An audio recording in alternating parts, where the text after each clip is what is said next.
Loh, ini kan perhiasan Adele, kenapa bisa ada di sini? Tanya Mbak Ayu yang juga mengundang perhatian kami semua untuk menengok ke dalam kotak kemasan air mineral itu. Iya benar, ini punya Adele, kenapa bisa ada di sini? Tanyaku yang langsung bisa mengenali kalung itu karena terukir nama Adele, sekaligus terheran-heran juga kenapa barang itu bisa ada bersamaan dengan barang bawaan kami. Mbak Ayu langsung melayangkan tatapan curiga pada Mas Fadil. Kamu yang mengemasi semua barang-barang ini kan? Tanya Mbak Ayu. Iya Mbak, namun sumpah demi Tuhan aku tidak tahu menahu kenapa barang itu bisa ada di sana. Jawab Mas Fadil. Mbak, aku tahu Mas Fadil orangnya seperti apa. Aku sudah hidup dengannya bertahun-tahun dan Mas Fadil tidak mungkin melakukan hal ini. Balasku membela Mas Fadil. Bapak yang juga ada di sini pun ikut angkat suara. Sudah nggak usah diperpanjang lagi. Barangnya ada kan nggak hilang. Tinggal dikembalikan saja ke Adele. Ucap bapak yang juga tak percaya jika Mas Fadil yang mengambil kalung itu. Loh, bapak kok membiarkan ada pencuri di rumah kita? Tidak selamanya barang hilang itu dikarenakan dicuri. Bisa saja ini karena keteledoran Adele yang tanpa sengaja menjatuhkannya. Kalaupun jatuh, kenapa bisa sampai ada di dalam barang bawaannya Fadil, Pak? Mbak Ayu tetap kekeh untuk menyalahkan Mas Fadil. Semua barangnya sudah kan? Ayo sekarang kita pulang.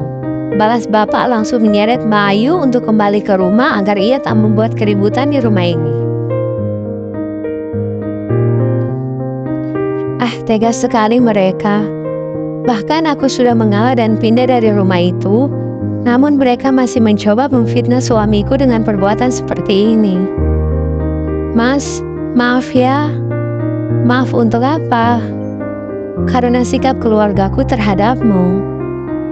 Ini bukan salahmu, kenapa kamu yang harus minta maaf? Iya, tetap saja kan mereka adalah keluargaku. Dan kamu mengalami semua ini karena kamu menikah denganku. Shh, jangan bilang seperti itu.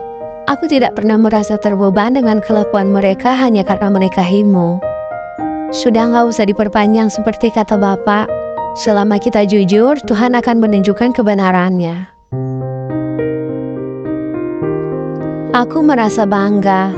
Ya, sangat bangga dengan sikap suamiku yang selalu bijaksana dalam menyikapi semua fitnah keluargaku yang ditunjukkan untuknya. Pagi ini kami hampir saja kesiangan akibat begadang untuk membereskan semua barang-barang semalaman.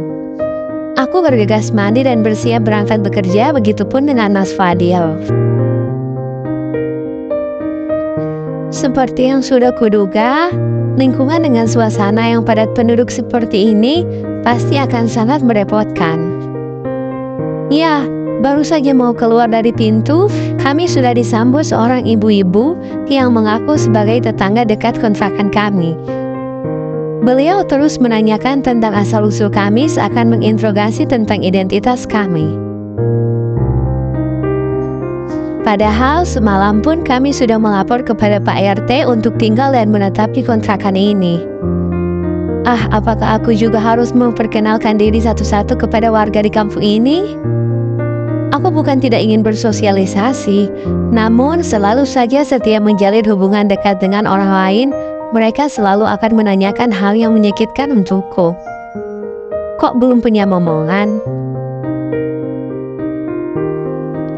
Apa mereka pikir aku Tuhan yang bisa mengatur semuanya? Permisi ya Bu, kami sedang buru-buru mau berangkat kerja, ucapku sopan. Banyakin istirahat Mbak, jangan kerja melulu biar cepat dapat momongan. Sambungnya lagi. Kenapa orang-orang selalu gampang berkomentar? Maaf ya Nan, kamu pasti gak nyaman dengan komentar ego itu. Loh, kok kamu yang minta maaf Mas? Iya, itu kan kontrakan pilihan aku. Kalau kamu gak nyaman tinggal di sana, nanti kita mencari lagi yang lebih baik. Aku gak apa-apa kok Mas. balasku sambil mengulaskan senyuman manis kepadanya. Sebelum berangkat ke tempat kerjaku, kami mampir sebentar ke pasar tempat Mas Fadil mencari nafkah, sekalian membeli makanan ringan untuk menjadi bekal sarapanku. Wah Dil, istri kamu cantik sekali, wanita karir lagi.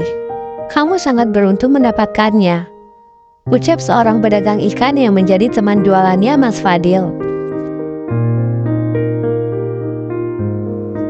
Iya dong, aku memang tak salah memilih pendamping hidup, balas Mas Fadil. Ah, andai orang itu tahu bukan Mas Fadil yang beruntung mendapatkanku, namun aku yang beruntung memilikinya.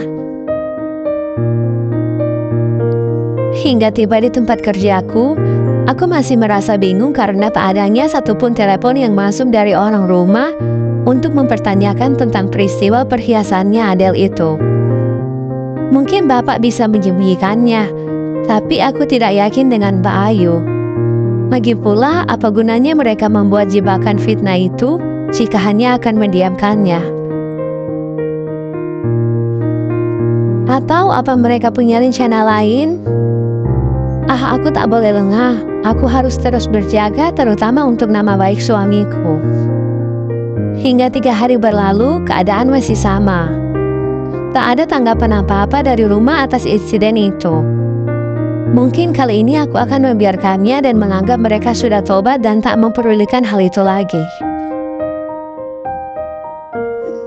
Ketenangan yang aku dan Mas Fadil rindukan kini kembali hadir dalam hidup kami. Aku merasa semuanya kembali seperti sedia kala.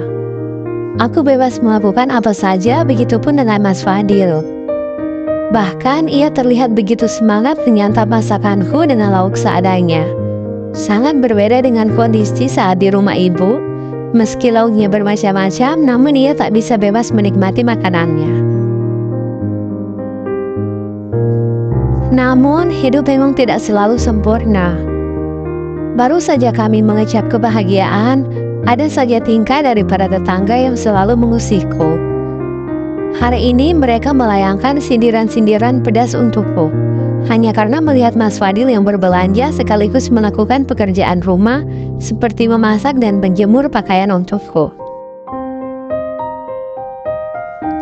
Pasti istrinya seorang yang pemalas. Itulah akibatnya kalau punya istri yang punya penghasilan lebih banyak dari suami, bisa semena-mena. Amit-amit punya mantu seperti itu. Mereka bahkan berani menyindirku langsung di depan rumahku dengan suara yang masih bisa kudengar. Apa salahnya jika Mas Fadil membantuku melakukan itu? Toh aku juga tak pernah menyuruhnya. Ia melakukan semuanya atas keinginannya sendiri. Apa salah jika aku beristirahat lebih banyak di akhir pekan karena ini waktu liburku? Ah, orang-orang hanya menilai dari luarnya saja tanpa tahu apa yang sebenarnya kami alami. Meski sudah sedikit berlaga acuh, tanpa kupungkiri ucapan mereka sungguh menusuk hingga ke relung hatiku. Meski lingkungan ini selalu membuatku tertekan, namun aku tak pernah mengeluh kepada Mas Fadil.